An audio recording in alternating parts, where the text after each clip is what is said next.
पुण्यात्तरमारती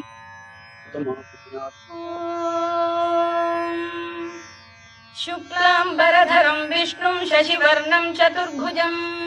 प्रसन्नवदनं ध्यायेत् सर्वविघ्नोपशान्तये व्यासं वसिष्ठनप्तारं शक्तेः पौत्रमकल्मषं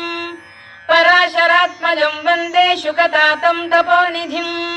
व्यासाय विष्णुरूपाय व्यासरूपाय विष्णवे नमो वै ब्रह्मनिधये वासिष्ठाय नमो नमः अविकाराय शुद्धाय नित्याय परमात्मने सदैकरूपरूपाय विष्णवे सर्वजिष्णवे यस्य स्मरणमात्रेण जन्म संसारबन्धनात्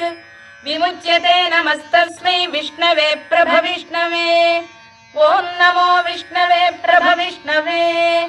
श्रीवैशम्पायन उवाच